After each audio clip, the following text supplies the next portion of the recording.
Salut, te voici actuellement sur la chaîne YouTube Snapstar. Sur cette chaîne, tu retrouveras tous les plus gros clashs de Snapchat et tous les plus gros buzz du moment. Surtout, n'hésite pas à t'abonner tout en activant la cloche des notifications pour ne rien rater du contenu exclusif de cette chaîne. Et oui, sur cette chaîne, tu retrouveras du contenu qui n'est disponible nulle part ailleurs.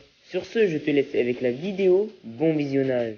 Comme vous avez pu le remarquer en regardant le titre et la miniature de cette vidéo, aujourd'hui nous allons principalement parler de Nabil El Moudni et de Marwa Loud. Vous devez certainement tous la connaître, Marwa Loud c'est une célèbre chanteuse et Nabil c'est un blogueur très populaire. Comme vous le savez, Nabil et Marwa se détestent et ils ont eu de nombreuses altercations suite à une énorme polémique. Dans cette vidéo, Nabil est furieux et il a décidé de ridiculiser pour une énième fois la célèbre chanteuse. En effet, le blogueur au caractère bien trempé n'a pas du tout mâché ses mots et il a balancé des détails troublants sur la sorcellerie. Je vous laisse sans plus tarder avec sa prise de parole et pensez que vous pouvez suivre notre compte TikTok, le lien est dans la description de cette vidéo.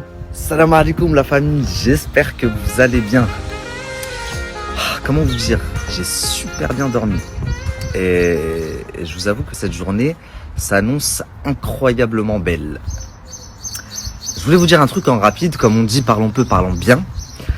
Hier j'ai partagé pas mal de, je vais continuer aujourd'hui, pas mal de personnes que mes modérateurs m'ont envoyé des profils, que ce soit en France ou un peu partout dans le monde arabe, des gens qui font des analyses de mes vidéos, qui les traduisent, qui en font des résumés, donc sur YouTube et un peu sur toutes les plateformes. Franchement ça me touche, ça me fait trop plaisir et vraiment aujourd'hui j'ai prévu d'en repartager pas mal et qu'est-ce que je voulais vous dire, mais j'ai aussi remarqué à contrario, enfin on m'a envoyé à contrario une personne qui fait des vidéos à répétition, des vidéos YouTube à répétition et en plus qui commence à taper des vues parce que cette personne n'a jamais dépassé les 50 000 vues, mais depuis mon histoire, enfin depuis qu'il sort des vidéos sur moi et fait du buzz sur la petite Naïma Allah yarhamaha, parce que dans sa première vidéo il essaye de vous faire comprendre que j'essaie de faire du buzz là-dessus, mais moi j'en ai parlé 10 minutes à la fin d'un épisode. Lui ça va faire sa 3e vidéo YouTube qui sort là-dessus.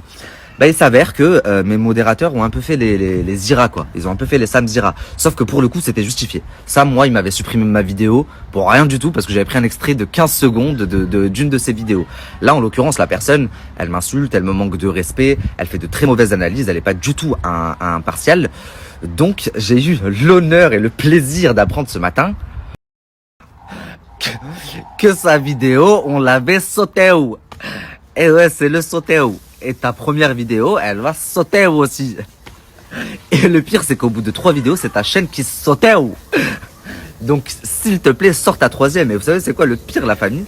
C'est qu'il y a quelques années, ce mec-là, il a déjà été banni de YouTube parce qu'il faisait la même sur l'artiste, comme par hasard en plus, sur le rappeur, l'artiste. C'est-à-dire qu'il s'acharnait sur lui, il disait que c'était un sahar, qu'il faisait de la sorcellerie. Vraiment, il s'était mis sur ses côtes jusqu'à ce que YouTube décide de supprimer sa chaîne. Donc en fait, ce mec-là, c'est un frustré, tu vois, c'est un Marocain de France comme nous, mais qui supporte pas de voir... Je disais, ça a coupé, pardon, qui ne supporte pas de voir la réussite chez quelqu'un d'autre au lieu d'être fier, tu vois. Moi, quand je vois quelqu'un de chez moi qui réussit, mais je suis fier, ça me donne un sentiment, laisse tomber. Mais vous voyez ce genre de personnes, mauvaises personnes frustrées. En tout cas, regarde où ça va te mener. À la suppression de ta chaîne.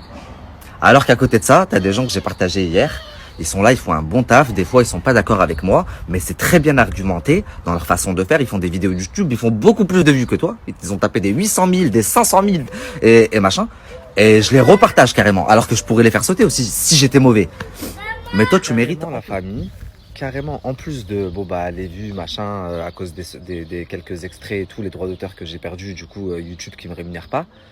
Je sais pas si vous avez remarqué, mais ceux qui me suivent depuis longtemps, tous les jours, tous les 2 jours, allez, je vais vous présenter un bon plan, une bonne marque, etc., etc. Depuis que j'ai commencé le documentaire, j'ai tout mis en stand-by, j'ai mis tout mon planning en stand-by.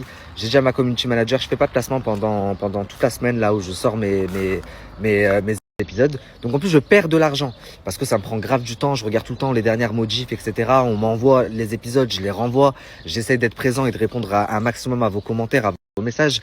Donc c'est même tout l'inverse, les gens qui parlent, vous avez vraiment aucune connaissance des choses. Je perds plus d'argent qu'autre chose là. Et vous savez c'est quoi enfin pas le pire, c'est que je m'en tape parce que quand je vois comment les épisodes ils sont accueillis, comment est-ce que vous m'encouragez, comment est-ce que vous soulevez tout le travail que j'ai mis dedans, etc. Ben, ça me fait tellement plaisir que je m'en pète un rein de ne pas être payé. Salam la famille, j'espère que vous allez bien, que vous passez une bonne journée. Un petit message pour vous remercier encore.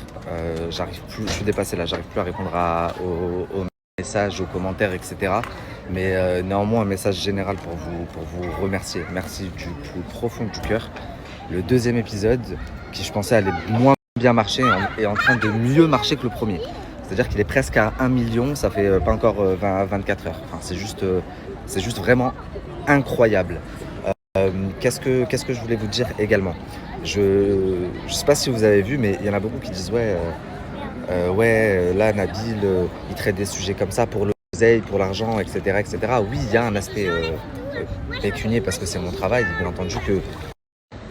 Il y en a, ils ont dit ouais, il a presque fait 2 millions, là sa première vidéo elle va faire 2 millions, avec toutes les pubs qu'il a mis dessus, ça va lui rapporter combien? Vous imaginez comment vous réfléchissez, comment vous calculez? Je vais vous dire un truc la famille. Wallah, que les deux vidéos, putain les enfants ils font que crier à côté, que les deux vidéos elles sont inéligibles. J'ai envie d'aller les botter comme si c'était mes gamins, crier comme ça dans la rue. Je vous disais la famille, les deux vidéos, je vais vous montrer après, inéligibles. Une, parce que j'ai mis un extrait du clip de l'artiste, va et vient, de 30 secondes, même pas de 15 secondes. Donc la maison de disques a récupéré les droits. Ils ont demandé les droits et donc ils ont récupéré. Donc c'est eux qui vont être payés, je crois. Et la deuxième, vu qu'à la fin, j'ai mis un extrait de Touche pas à mon poste quand ça parle des enfants Zohri de l'affaire Lola. Pareil, un extrait de 15 secondes. Bah, Canal+ a demandé les droits de la vidéo. Donc tous les vues que je suis en train de faire et toutes les pubs que vous voyez, c'est pour eux, c'est pas pour moi. Donc déjà ça c'est de 1. De YouTube là, pour l'instant des 2 épisodes, je prends 0. En plus de ça, wallah la famille, j'ai mon agent qui m'a appelé, qui m'avait dit on va mettre des collabs sur les vidéos. C'est-à-dire que je devais monter à Paris, tourner 6 publicités qui allaient être postées en début de vidéo. Cet épisode est sponsorisé par telle marque, cet épisode est tourné par telle marque. J'ai tellement tardé, vous me mettiez tellement la pression la famille, que j'ai dit non tant pis, les 2 premiers épisodes on les fait sans sponsor. Donc je les ai balancés comme ça. Et c'est pour ça que je vous ai dit que le 3e sortait que dimanche. D'ailleurs regardez, je suis complètement honnête. Donc sur les 2 premiers épisodes, tout le travail que j'ai fourni, machin et tout, il m'a rapporté concrètement 0. Vous comprenez? Donc là, toutes les personnes qui m'écrivent et sur Twitter qui disent ouais, nanani, tout pour l'eau, vous êtes complètement ridicules. Wallah. Et même limite, ça me met la haine parce que tout le travail que j'ai fourni, au final, comme je vous ai dit, sur une vidéo, c'est la maison de disques qui récupère et sur l'autre vidéo, c'est Canal+. Et du coup, au-delà de l'aspect financier, parce que oui, comme je vous ai dit, moi je vais pas vous mentir, je suis pas de travail. Ah non, pas du tout. Oui, bien sûr, c'est mon travail, donc oui, il y a un aspect financier. Mais au-delà de ça, il y a surtout l'envie de tenir une enquête de A à Z, d'aller jusqu'au bout des choses, de prendre un sujet qui avait énormément fait parler à l'époque et de le remettre au goût du jour. C'est aussi un challenge, la famille. Et comme je le dis souvent, c'est pour moi un fait de société aujourd'hui. Donc il est important de sensibiliser. Ethan, mon cher Ethan, par où commencer? Je sais que tu regarderas cette story. On ne reproche pas à quelqu'un quelque chose que l'on fait soi-même. C'est ce que j'ai essayé de faire comprendre à ton boss, donc à Sam, mais visiblement vous êtes une belle brochette, enfin vous êtes tous pareils quoi. Tu me traites à moi de narcissique quand toi-même tu te dis que depuis que t'es petit tu ne réfléchis pas comme les gens. C'est toi qui dis que t'es narcissique, ce sont tes propres mots. Alors je doute pas que moi je sois narcissique, hein. C'est fort possible, c'est même peut-être vrai, mais tu l'es aussi. Donc pourquoi ramener ta bouche? C'est incroyable. Et au potentiel intellectuel, tout le long de l'émission, t'es là. T'es largué, tu comprends rien à ce qui se passe, mais toi, t'es haut potentiel intellectuel, toi? Non mais mon Dieu. Dites-moi que Sam, en fait, il a fait un tirage au sort comme ça, il a rentré sa main dans un papier, c'est son prénom qui est sorti, il a dit allez, je le prends en chroniqueur. Je comprends pas sur quoi il s'est basé pour... T'as pas de son?